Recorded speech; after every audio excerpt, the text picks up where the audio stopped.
Hello everyone, welcome to the Rankingpedia channel. आज हम biochemistry का लेक्चर नंबर 3 आज देखेंगे और इस लेक्चर में हम जो टॉपिक कंसीडर करेंगे वो है सैचुरेटेड अमीनो एसिड की प्रॉपर्टीज़ को। इसके अलावा हम pK1, pK2, pKr और pI वैल्यू को भी देखेंगे। इसके अलावा कुछ छोटे छोटे और भी इंपॉर्टेंट पॉइंट्स होंगे जिन्हें इस पूरे लेक्चर में आज हम देखेंगे। तो ये है एक बेसिक डायग्राम किसका, अमीनो एसिड का। ठीक है, ये एक अमीनो एसिड का एक बेसिक डायग्राम है। अब ये उस फॉर्म में है जब इस पर कोई चार्ज नहीं है, बट जब हम बात करेंगे कि बेसिकली अमीनो एसिड एक पर्टिकुलर पीआई क्या होता है। ठीक है, एक ऐसा पीएच, ठीक है, एक ऐसा पीएच जब मेरा जो अमीनो एसिड पे उस पर पॉजिटिवली चार्ज बराबर होंगे नेगेटिवली चार्ज के, तो उसे ही हम क्या कहते हैं, पीआई कहते हैं। ठीक है, आइसो इलेक्ट्रिक पॉइंट जिसे कहते हैं। ठीक है, तो बेसिकली पीआई क्या है, पीआई पर्टिकुलर वो पीएच है जब किसी अमीनो एसिड पर जो हमारा चार्ज है, नेट चार्ज है, वो ज़ीरो होता है, यानी कि पॉजिटिव नेगेटिव दोनों नेट चार्ज क्या होंगे, ज़ीरो होंगे। तो इस कंडीशन को, इस पर्टिकुलर पीएच को ही हम पीआई वैल्यू कहते हैं, आइसो इलेक्ट्रिक पॉइंट। तो ये तो हो गया पीआई का फंडा। अब जब आइसो इलेक्ट्रिक पॉइंट होगा, ठीक है, तो दैट मीन्स यहाँ मेरा नेगेटिवली चार्ज होगा और मेरा ये हाइड्रोजन यहाँ पे भी नहीं होगा। ठीक है, और यहाँ पे हम बात करें तो यहाँ पे हमारा क्या होगा, एक प्लस चार्ज होगा। ठीक है, ये हो गया मेरा आइसो इलेक्ट्रिक पॉइंट पे मेरा अमीनो एसिड का स्ट्रक्चर। ठीक, अब क्या होगा, जब जाहिर सी बात है पीएच की बात हम कर रहे हैं, तो अगर मैं पीएच स्केल ड्रॉ करूं, ये एक ज़ीरो है, इधर पॉजिटिव है, इधर नेगेटिव है। ठीक है, ये एसिडिक है और ये बेसिक है। आपको पता होगा पीएच हम 14 तक कैलकुलेट करते हैं। ठीक है, तो ये हो गया 1 से स्टार्ट है, यहाँ हम 0 की जगह ये हो गया मेरा 7 और यहाँ पे हो गया 14। ये है मेरा पीएच स्केल। ठीक है, 1 से लेके 7 तक का कहलाता है एसिडिक पीएच और 7 के बाद वाला 14 तक कहलाता है basic period, sorry basic nature wise. ठीक है, सो अब हम अमीनो एसिड के साथ इसको देखते हैं। तो देखिए, जब अमीनो एसिड एक पर्टिकुलर पीएच पे, ठीक है, जब उसका पॉजिटिव और नेगेटिव नेट चार्ज ज़ीरो होता है, वही उसका कहलाता है पीआई। ठीक है, आइसो इलेक्ट्रिक पॉइंट। अब जाहिर सी बात है अमीनो एसिड का जब पीएच ड्रॉप होगा और जब इंक्रीज करेगा अपने पीआई से, ठीक है, तो डिफरेंट ग्रुप्स जो हैं वो क्या होंगे, या तो प्रोटॉन देंगे या तो प्रोटॉन लेंगे, यानी कि वो प्रोपोनेटेड होंगे या तो डीप्रोटोनेटेड होंगे। इसी बात को हम यहाँ पे एक्सप्लेन करेंगे। देखिए, pK1 की बात करते हैं। ठीक है, तो pK1 क्या है, एक ऐसा पीएच, ठीक है, जब क्या होता है हमारा जो यहाँ पे कार्बोक्सिलिक ग्रुप पे नेगेटिवली चार्ज है आइसोइलेक्ट्रिक पॉइंट पे, वहाँ पे आके यहाँ हाइड्रोजन आके बाइंड हो जाए। ठीक है, दैट मीन्स ये जो हाइड्रोजन था मेरा अब यहाँ पे आके बाइंड हो गया।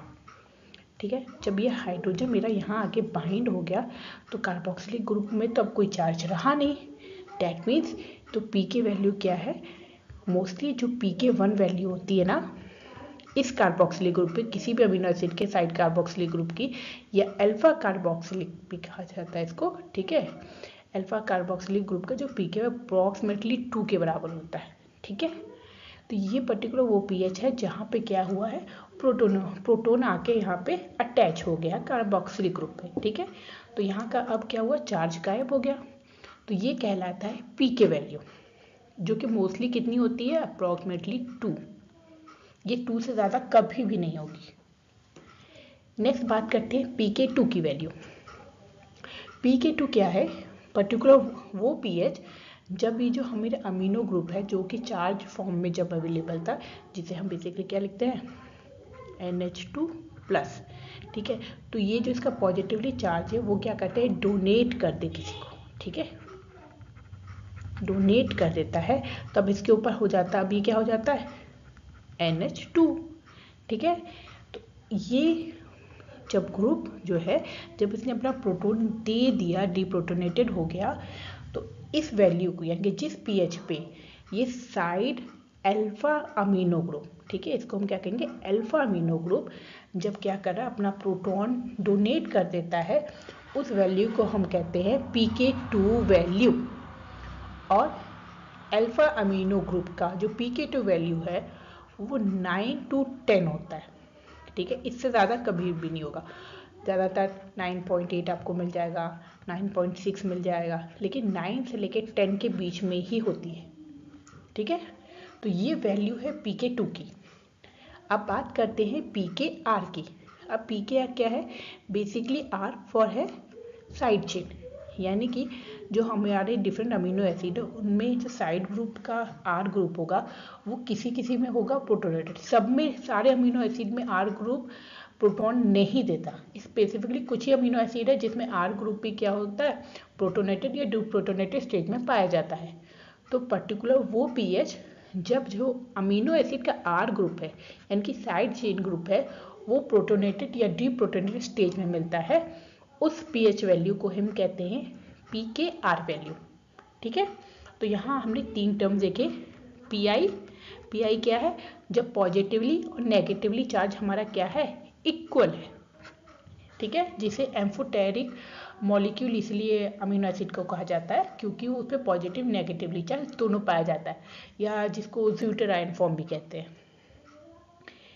नेक्स्ट अब हमने देखा pK1, ठीक है, जो कि कार्बोक्सिलिक अल्फा, याद रखिएगा, अल्फा कार्बोक्सिलिक ग्रुप की बात करते हैं, ठीक है, अल्फा कार्बोक्सिलिक ग्रुप का होता है जहाँ पे ये पीएच अप्रॉक्सीमेटली 2 के बराबर होता है, ठीक। अब बात करते हैं यानी कि pK1 की वैल्यू 2 के अप्रॉक्सीमेटली। अब pK2 की बात करें तो यहाँ अल्फा अमीनो ग्रुप की बात होती है, ठीक है। अल्फा अमीनो ग्रुप क्या होता है, डिप्रोटोनेटेड होते हैं और इसकी वैल्यू अप्रॉक्सीमेटली 9 to 10 है। फिर हमने देखा कि pKr की वैल्यू क्या है। pKr क्या है, साइड चेन ग्रुप के लिए है, जो हम डिफरेंट अमीनो एसिड को जब स्टडी करेंगे तो उस समय हम देखेंगे कि किस अमीनो एसिड में R ग्रुप चार्ज फॉर्म में मिलता है और या तो डिप्रोटोनेटेड होता है या प्रोटोनेटेड होता है, जो भी वो डिटेल है वो हम उस अमीनो एसिड को पढ़ते समय देखेंगे। सो ये बेसिकली था नॉलेज कि अमीनो एसिड में pK1 और pK2 वैल्यू क्या है। अब एक पॉइंट और देख लीजिए,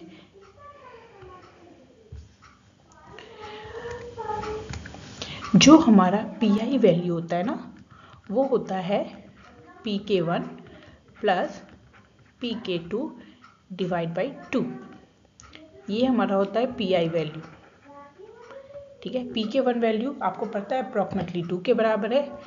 अब pK2 क्या है, इस पर्टिकुलर अमीनो एसिड की जब हम बात करें सिंपल तो इसकी 9 to 10 है और डिवाइड बाई 2, ये आपका ना ट्राइटेशन कर्व में हम जब पूरा स्टडी करते हैं तब वहाँ पे हम इसको और डिटेल में देखेंगे, बट क्योंकि अभी हमें जो टेबल समझना है उसके अकॉर्डिंग ये यहाँ पे बेसिक नॉलेज इसका ये है। अब बात करते हैं सिंबल्स की, ठीक है। तो जो अमीनो एसिड है, ठीक है, जो हमारे अमीनो एसिड हैं उनको एक पर्टिकुलर सिंबल्स दिए गए हैं, ठीक है। सिंबल्स जैसे लेके ग्लाइसिन के लिए G यूज़ होता है, वेलिन के लिए V होगा, ठीक है। फिर हमारा एरोमेटिक अमीनो एसिड जैसे ट्रिप्टोफैन हो गया, ठीक है, उन सब के लिए अलग अलग सिंबल्स हम यूज़ करते हैं, ठीक है। अगर पूरा अमीनो एसिड का नाम नहीं भी लिखा रहता है ना तो हम वहाँ पे हम क्या होते हैं, ये सिंबल यूज़ कर देते हैं, ठीक, कि वहाँ पे ये अमीनो एसिड है। एक होता है MR वैल्यू। MR वैल्यू क्या है, हम बेसिकली मॉलिक्यूलर वेट की बात करते हैं।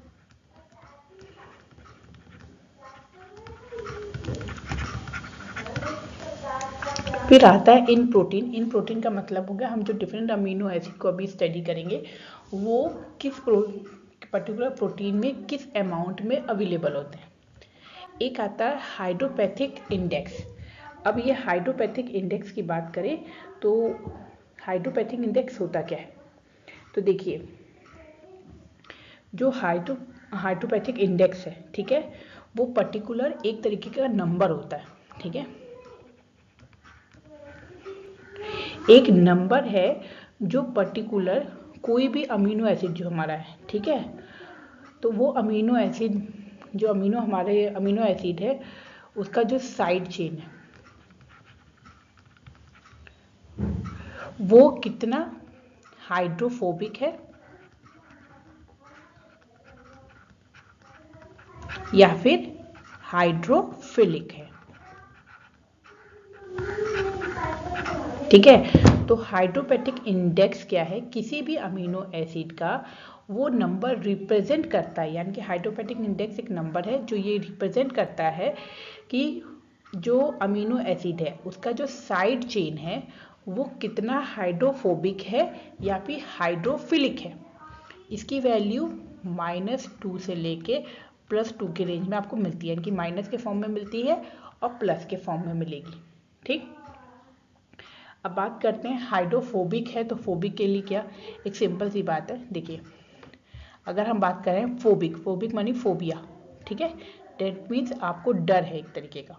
ठीक है, मान लीजिए डर है, ठीक है, तो डर है तो हम उसके लिए हमेशा नेगेटिव, हाइड्रोपेटिक इंडेक्स हमेशा नेगेटिव शो होगा। याद करने का तरीका हो गया, जो हाइड्रोफोबिक है, फोबिक माने डरना, नेगेटिव है, ठीक, तो वहाँ पे क्या होगा, जो नंबर मिलेगा हमारे हाइड्रोपेटिक इंडेक्स का वो हमेशा नेगेटिव मिलेगा। अगर हाइड्रोफिलिक, फिलिक माने लव, ठीक है, तो इस टाइप का जब अमीनो एसिड का साइड ग्रुप होगा तो वहाँ पे हमें वैल्यू कैसे मिलेगी, पॉजिटिव मिलेगी। ठीक है, ये याद करने का तरीका हो गया हाइड्रोपेटिक इंडेक्स का नंबर, कब वो हाइड्रोफोबिक को शो कर रहा है, कब वो हाइड्रोफिलिक को शो कर रहा है। अब देखते हैं हम चार्ट को। हमने ये चार्ट में जो भी ऊपर हेडिंग्स डला हुआ है इन सबको हमने देख लिया है। ठीक है, सिंबल्स क्या है, MR क्या है, PK1 क्या है, PK2 क्या है, हमारा PKR, PI हाइड्रोपेटिक इंडेक्स और प्रोटीन में किस कंसंट्रेशन में मिलता है वो हमने देख लिया। अब हम अपने अमीनो एसिड पे फोकस करेंगे। तो R ग्रुप के बेसिस पे, ठीक है, पहले हम अमीनो एसिड को 2 कैटेगरी में डिवाइड करेंगे। ठीक है, एक पहला जो मेरा होगा नॉन पोलर और एक होगा पोलर, सिंपल। ठीक है, तो मैं पहले यहाँ पे नॉन पोलर को कंसीडर कर रही हूँ। ठीक है, नॉन पोलर को ही हम एलिफेटिक भी कहते हैं। ठीक है, वेट,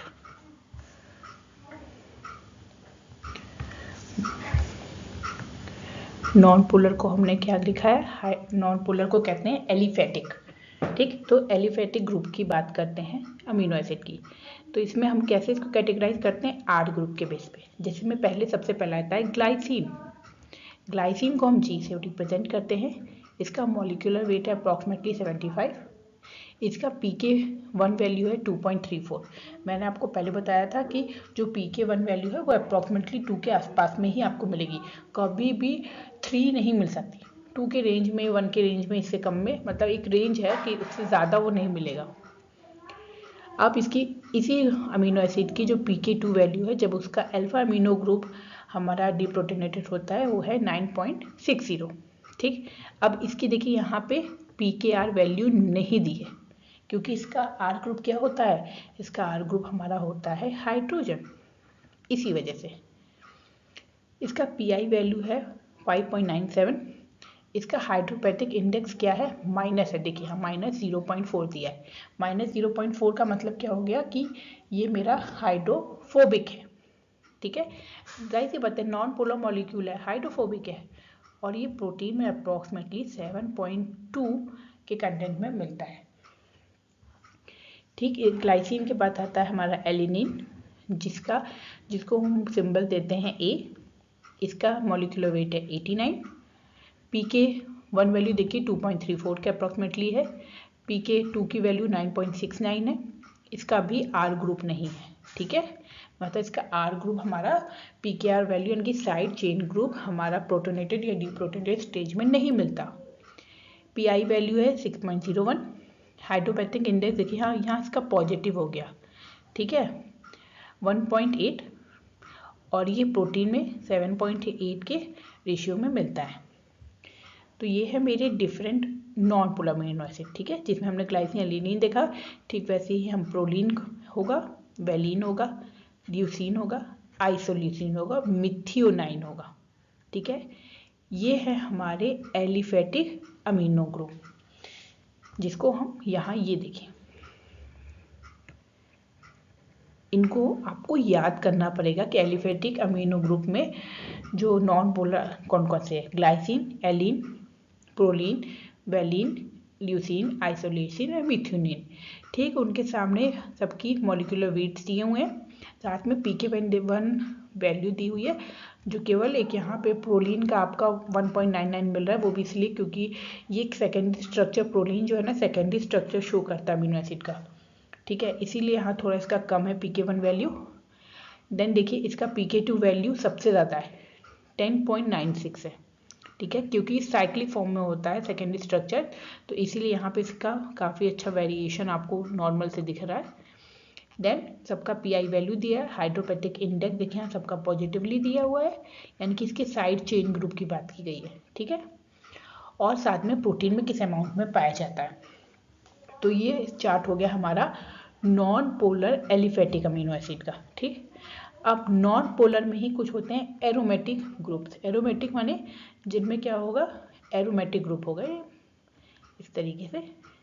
ठीक है, बेंजीन रिंग किसी भी फॉर्म में अवेलेबल होगी। ठीक है, इसमें आता है हमारा फेनिलाइन, टायरोसिन, ट्रिप्टोफैन, ये इनका है सिंबल। ठीक है, एफ फेनिलाइन को हम एफ से रिप्रेजेंट करते हैं, टायरोसिन को वाई से और ट्रिप्टोफैन को डब्ल्यू से। ठीक है, उनके आगे उनका मॉलिक्यूलर वेट दिया हुआ है, साथ में उनका pK1 वैल्यू, pK2 वैल्यू। अब देखिए यहाँ पे जो टायरोसिन है, ठीक है, सिर्फ टायरोसिन का जो आर ग्रुप है वो क्या हो रहा है आपका, आयनाइज हो रहा है पर्टिकुलर पीएच पे, यानी कि किसी एक कोई ऐसा पीएच होगा टायरोसिन के रिस्पेक्ट में जहाँ पे उसका जो साइड चेन ग्रुप है, ठीक है, आर ग्रुप है, वो प्रोटोनेटेड या डीप्रोटोनेटेड फॉर्म में हमको मिल रहा होगा। ठीक है, हाइड्रोपेटिक इंडेक्स के साथ यहाँ पे दिया हुआ है, पीआई वैल्यू भी दी हुई है आपको, और ये है कि प्रोटीन में किस अमाउंट में ये पाया जा रहा है। ये हो गया हमारा नॉन पोलर अमीनो एसिड। अब देख लेते हैं, ठीक है, रखते हमारे पोलर अनचार्ज। अब पोलर मॉलिक्यूल है, पोलर मॉलिक्यूल जो हैं, ठीक है, इनको हम अगेन डिवाइड करते हैं 3 फॉर्म में। फर्स्ट होगा मेरा अनचार्ज्ड, ठीक है, सेकेंड होगा मेरा positively charge, and then third होगा मेरा नेगेटिवली चार्ज। सिंपल। अब पोलर अनचार्ज में जो ग्रुप आते हैं वो है serine, threonine, cysteine, aspartate and glutamate. यहाँ पे इनके सिंबल्स दिए हुए हैं, एमआर मॉलिक्यूलर वेट दिया हुआ है आपका, pK1 वैल्यू अगेन सबकी वही है, अप्रॉक्सीमेटली पॉइंट के बाद ही थोड़ा बहुत डिफरेंस है, 0.21, 0.20, 0.38 करके, 2.38 करके। ठीक है, यहाँ आपकी pK2 वैल्यू दी है, pKr वैल्यू देखिए यहाँ पे आपको किसका दिया है, सिस्टीन का दिया है। डैट मीन्स जो सिस्टीन है उसका जो साइड चेन ग्रुप है वो pKr वैल्यू शो करेगा। ठीक है, फिर आपका पीआई वैल्यू दिया हुआ है, हाइड्रोपेटिक इंडेक्स है, एंड साथ में उसका प्रोटीन में किस अमाउंट में मिल रहा है। अब हम पॉजिटिवली चार्ज हमारा होता है लाइसिन, हिस्टीडीन, आर्जिनिन। ठीक है, अब इसमें देखिए जो पॉजिटिवली चार्ज अमीनो एसिड है ना, ये तीनों का pKr वैल्यू है। ठीक है, और वही अगेन पीआई वैल्यू दिया हुआ है सबका, हाइड्रोपेटिक इंडेक्स दिया है, प्रोटीन में किस अमाउंट में मिल सकता है, इन प्रोटीन क्या कंसंट्रेशन होती है। नेगेटिवली चार्ज में हमारे एस्पार्टेट एंड ग्लूटामेट आते हैं, जिनको डी और ई सिंबल दिया जाता है। इनका मॉलिक्यूलर वेट है represent, side chain pK1 value दी हुई है, pK2 वैल्यू दी है। अब देखिए यहाँ पे भी इसका आर ग्रुप है जो कि आपको pKr वैल्यू दे रहा है। ठीक, फिर पीआई वैल्यू दी है, साथ में आपको हाइड्रोपेटिक इंडेक्स दिया हुआ है और प्रोटीन में किस अमाउंट में मिलता है। अब ये पूरे चार्ट में जो बहुत इंपॉर्टेंट बात है ना, वो इम्पॉर्टेंट बात आपको पता होनी चाहिए। पहला तो कि कौन सा चार्ट, ठीक है, ये जो डिफरेंट वैल्यूज़ दी हुई है, pK1 क्या है, pK2 वैल्यू क्या है, ठीक है, आपको ये पता होना चाहिए। ठीक, सेकेंड थिंग कि हम जो भी अभी आर ग्रुप, क्योंकि जब हम टाइट्रेशन पढ़ते हैं तब हमें इस चार्ट की हेल्प से, अगर चार्ट आपको याद है तभी आप उसको अच्छे से कर पाएंगे। ठीक, अब ये essential non essential amino acid है। ठीक है, इससे पहले हम प्रीवियस वाला जो रिकैप करें उससे पहले हम ये छोटा सा सब पॉइंट है इसको देख लेते हैं। अब अमीनो एसिड को बेस्ड ऑन अवेलेबिलिटी या based on your body need हम दो फॉर्म में बांटते हैं। एक होता है एसेंशियल, एक होता है नॉन एसेंशियल। इनका काम जस्ट अपोजिट है। जो एसेंशियल है, ठीक है, इन्हें आपकी बॉडी सिंथेसाइज नहीं कर पाती, ठीक है, ये सिंथेसाइज नहीं होते बॉडी में। इसी वजह से आपको नीड होती है इन अमीनो एसिड को अपने न्यूट्रिशन से लेना। ठीक, नॉन एसेंशियल वो अमीनो एसिड हैं, ऐसा नहीं कि इनकी आपको ज़रूरत ही नहीं है, नहीं, ये वो अमीनो एसिड है जो आपकी बॉडी में सिंथेसाइज होते रहते हैं, ठीक है। तो ये आपकी बॉडी में क्या हो रहे हैं, सिंथेसाइज होते हैं। इस बेसिस यानी कि आपकी बॉडी की नीड के अकॉर्डिंग अमीनो एसिड दो ऑर्गेन टाइप में बढ़ते हैं, एसेंशियल और नॉन एसेंशियल। एसेंशियल वो जो आपकी बॉडी में सिंथेसाइज नहीं होते, आपको अपने न्यूट्रिशन में उनको लेना ही लेना है, ठीक है। और नॉन एसेंशियल वो जो आपकी बॉडी में सिंथेसाइज होते रहते हैं, सर्कुलेट होते रहते हैं, और वो आपकी बॉडी सिंथेसाइज करती रहती है। तो आपको नीड नहीं है कि आप उनको एक एक्सटर्नल सोर्स के ज़रिए ले ही ले, ठीक है। जस्ट लाइक जैसे यहाँ पे देखिए एलिनिन दिया है, ठीक है।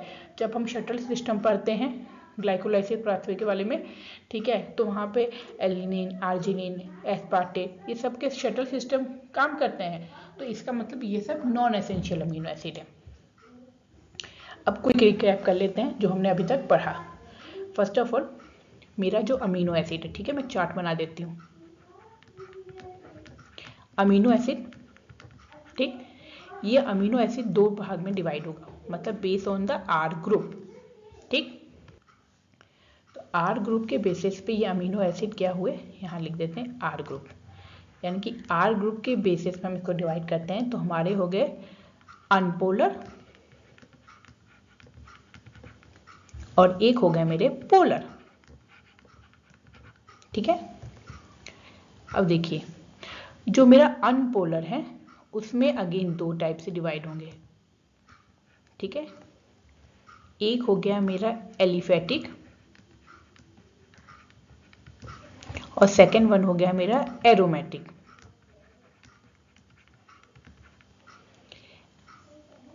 जो मेरा पोलर ग्रुप है वो मेरा तीन भाग में डिवाइड होगा, ठीक है। एक है मेरा अनचार्ज्ड, एक है मेरा पॉजिटिवली चार्ज और एक है मेरा नेगेटिवली चार्ज, ठीक है। तो आर ग्रुप के बेसिस पे ये हो गए, ठीक। अब देख लेते हैं किसमें कौन से अमीनो एसिड, कुछ सेलेक्टिव अमीनो एसिड के हम नाम लिख लेते हैं, जैसे कि ग्लाइसिन, वैलिन, मिथ्योनिन, प्रोलिन, किसमें हो गए, एलिफेटिक अमीनो एसिड में, ये एग्जाम्पल हो गए। मेरे एरोमेटिक में क्या आते हैं, मेरे एरोमेटिक में आते हैं फेनिलेनाइन, ठीक है, टायरोसिन एंड ट्रिप्टोफैन। फिर मेरा बात करते हैं मेरे अनचार्ज में कौन कौन आएंगे। तो अनचार्ज में मेरे आ जाते हैं सीरीन आता है, ठीक है, मेरा थीरियोनाइन आता है, सिस्टीन आता है, और भी अमीनो एसिड है। फिर मेरा पॉजिटिव चार्ज में मेरे अगेन तीन ही हैं, कौन कौन से, lysine, histidine, arginine. Negatively charge में मेरे पास सिर्फ दो हैं, एक है मेरा एस्पार्टेट और दूसरा है ग्लूटामेट, DE, ये मैंने सिंबल्स लिखे हैं, ठीक है, ये हो गया। अब ये तो हो गया क्लासिफिकेशन आर ग्रुप पे, जो आज हमने इंपॉर्टेंट टॉपिक देखा। सेकंड में हमने क्या देखा, बॉडी की नीड के अकॉर्डिंग, ठीक है, बॉडी की नीड के अकॉर्डिंग दो टाइप से हुए, एसेंशियल और एक नॉन एसेंशियल। थर्ड पॉइंट में जो आज के इम्पोर्टेंट चीज़ थी वो था PK1 value, PK2 value, PI value, ठीक है, और इनका हाइड्रोपेटिक इंडेक्स, ठीक है। अब बात करते हैं जो मोस्ट इम्पॉर्टेंट, जो लास्ट हमने पॉइंट देखा कि हमने यहाँ पे क्या किया, जो लास्ट में हमने देखा वो इम्पॉर्टेंट चीज़ ये है कि जो हमारा आर ग्रुप है, ठीक है, यानी कि PKR, तो सारे अमीनो एसिड का देखिए PKR वैल्यू नहीं था। कौन कौन से अमीनो एसिड का था, जैसे मेरा टायरोसिन, ठीक है, Y, टायरोसिन का मेरा R वैल्यू है। फिर मेरा सिस्टीन का है, ठीक। फिर मेरा लाइसिन का है, हिस्टिडीन का है, आर्जिनिन का है, एस्पार्टेट का है, ग्लूटामेट का है। सिर्फ यही अमीनो एसिड हैं जिनके आर ग्रुप यानी कि pKr वैल्यू है, यानी 1 2 3 मतलब 7, टोटल 7 अमीनो एसिड जिनकी क्या है pKr वैल्यू है। ठीक है, सॉरी ये कैपिटल होगा। ठीक, दैट मीन्स केवल ये ऐसे अमीनो एसिड है। अगर आपको आगे जाके लेक्चर में जब हम पढ़ेंगे किसी भी प्रोटीन का पीआई वैल्यू कैलकुलेट करने का, तो उस समय ये आपकी इम्पॉर्टेंट रोल प्ले करता है। ठीक है, क्योंकि आपको मान लीजिए कोई अमीनो एसिड 5 से 6 न्यूक्लियर अमीनो एसिड का सीक्वेंस दिया हुआ है, तो सारे अमीनो एसिड में तो आर ग्रुप है नहीं, डेट मीन उन पर तो कोई फर्क नहीं पड़ेगा पीएच के अकॉर्डिंग, क्योंकि साइड अल्फा और alpha amino alpha carboxylic group ही चेंज होगा, बाकी बीच वाले अमीनो एसिड फर्क नहीं पड़ेगा। बट अगर इन 7 में से कोई भी अमीनो एसिड है तो उस पीएच के अकॉर्डिंग ये अमीनो एसिड क्या होंगे, अपने आयनाइज फॉर्म में आएंगे, इनका आर ग्रुप प्रोटोनेटेड या डीप्रोटोनेटेड होगा। तब उस समय हम जब पीएच के अकॉर्डिंग पीआई वैल्यू हम कैलकुलेट करते हैं पीएच, उस समय हमको इसकी बहुत ज़रूरत होती है। तो ये बेसिक नॉलेज था कि किस तरीके से सैचुरेटेड अमीनो एसिड हमारे पाए जाते हैं, कैसे हम क्लासीफाइड करते हैं, और उनके सम बेसिक इम्पॉर्टेंट फीचर्स जो आगे के लेक्चर में हमारी हेल्प करेंगे कि हम इसको अच्छे से समझ सकें। तो आज के लिए इतना ही। अगर आपको लेक्चर पसंद आया हो तो चैनल को सब्सक्राइब करिएगा, वीडियो को लाइक करिएगा। Thank you, bye bye.